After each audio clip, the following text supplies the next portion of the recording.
Hello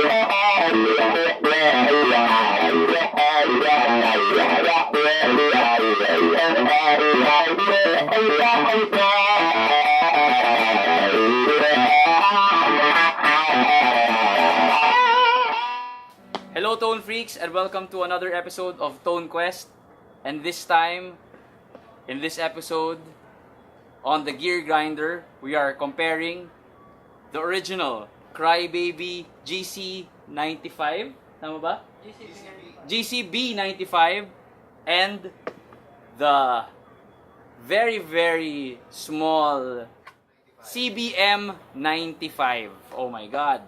So, just looking at the box, alam mo na eh. Alam mo nang kung para saan yung isa eh, 'di ba? So, of course, no, everyone knows, you all know how this sounds. This is an amazing wah pedal. Syempre, actually one of the first who really pioneered wah-wahing. And recently, they just launched the CBM 95, which is a real good wah pedal also. I have this at home. I use it in my pedal board in my gigs. But let's see how it fares to the original GCB 95. But before I continue, a big shout out to JB Music Trinoma, Sir Ron and the staff. Thank you so much for having me. Such an honor to be here. Siyempre, suki na ako dito since nagbuka sila eh. One of their first customers here. Yung panahon pa ni Miss Vitog, no? Oo. So anyway, okay, I'm plugged into a Laney LX65 camo and Jackson JS12, Jackson Dinky JS12, which actually feels and sounds very nice. Okay, that's the clean tone. Takas natin konti konti lang. Okay, this is the GCB 95 wah.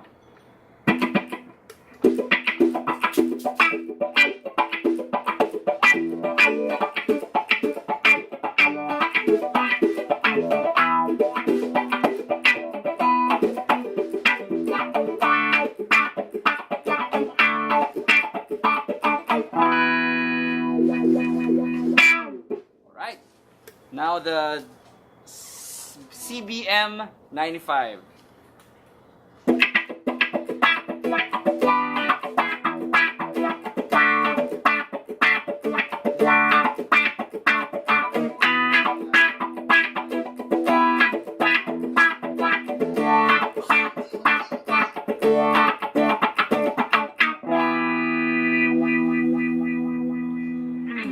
Okay, at the get-go, yung GCB 95 has a brighter wah characteristic and it only has one setting, and it's a good setting. Unlike the CBM 95 Crybaby Mini, may 3 settings yata siya, and this is the default setting. I think this one is in vintage or normal setting.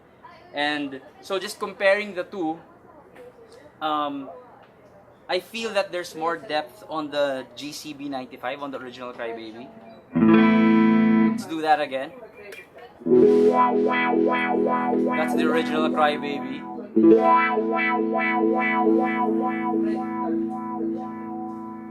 Okay, this is the Crybaby Mini.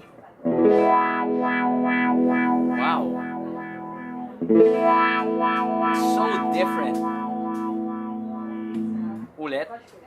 Ganon. Ganda ng original Crybaby. Okay, go back to the Mini. Parang sa Mini, there's more mid-range. Pag apak mo pa lang. Okay, this is your clean. You know, all the way down. I can hear more mid-range to it, unlike the GCB 95. It has a more scooped and natural feel. There's a more pure tone to the GCB 95 in my ears.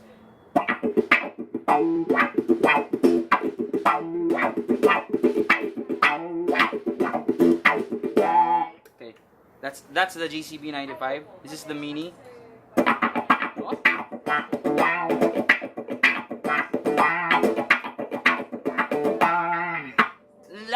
Grabe. And I think you're buying the small footprint on the Mini and the 3 modes. I think that's what you're buying on the Mini.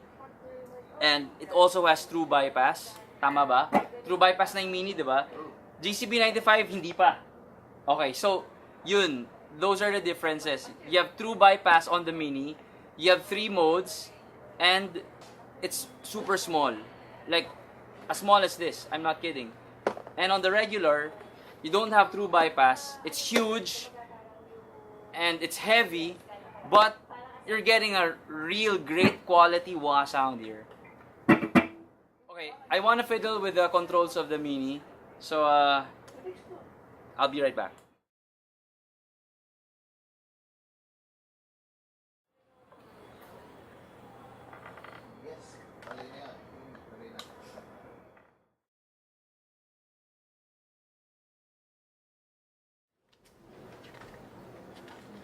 English. Okay, general setup, guitar in. Okay, so, setting natin ngayon, nasa M. Yung M meaning vintage setting. Okay, tingnan natin Okay, ito ulit yung GCB 95.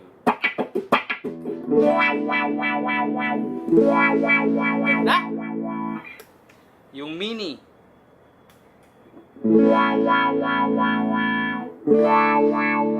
Mas okay kaysa yung kanina.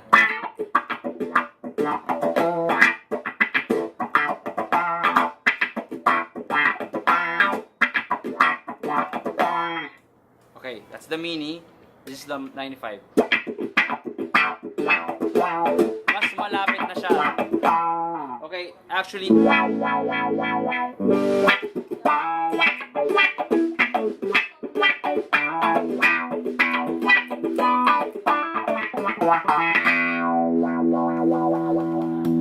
that's the regular. This is the Mini.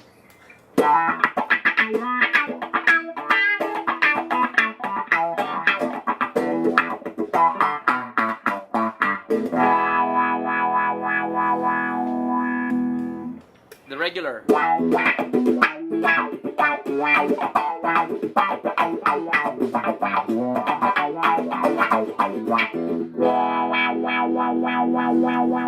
Okay, so napansin ko lang, mas may mid-range talaga yung Mini compared to a GCB 95. It's just different in their EQ settings.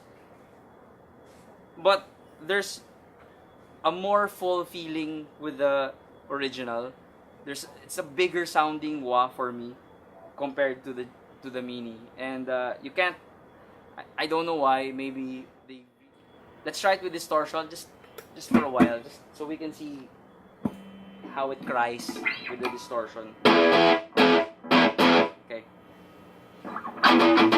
Okay, the original Crybaby.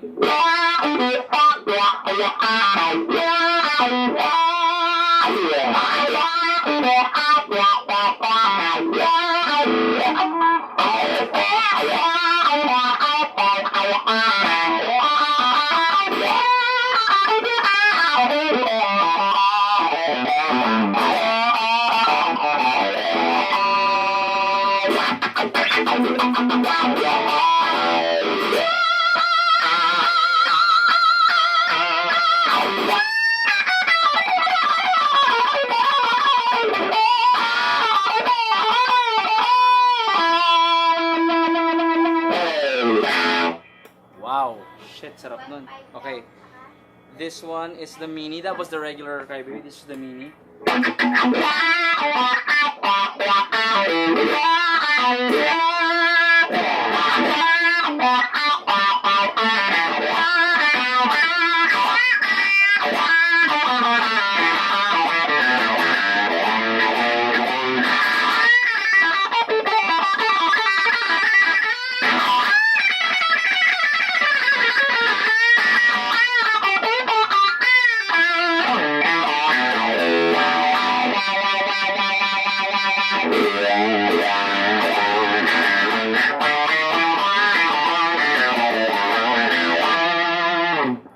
That's the Mini.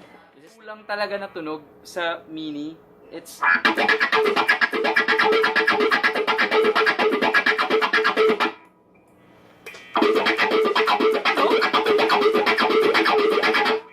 there's a more full range feeling with the original Crybaby, and I just can't deny it. It's a better sounding wah pedal. It has a better frequency sweep, and also the rocker feels the pedal really feels better because it's larger, it's full. But I mean, some of you might like the mid-range of the Crybaby Mini. I feel there's more mid-range in the Crybaby Mini.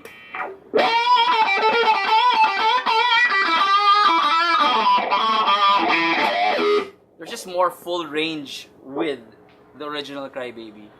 It's just a more balanced sounding wah pedal, and yeah, if you're looking for space and portability, and get the Crybaby Mini.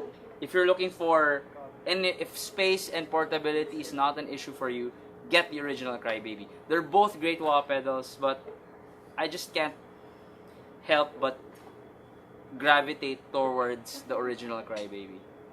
Okay, I think that's it for this review. The Gear Grinder with the two of the best wah pedals out there that money can buy with this, and at this price range, you can't beat these products. We are in JB Music Trinoma. Thank you, Sir Ron, and thank you everyone at JB Music for having me. Marco De Leon for Tone Quest out.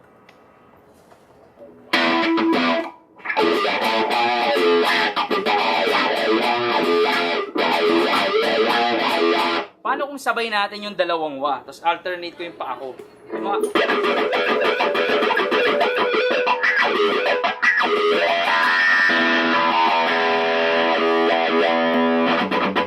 Kunyari, sabay natin yung dalawa. O, ito yung mini. Tapos ito yung original, sabay. Tapos alternate ko sila. Walang nangyayari.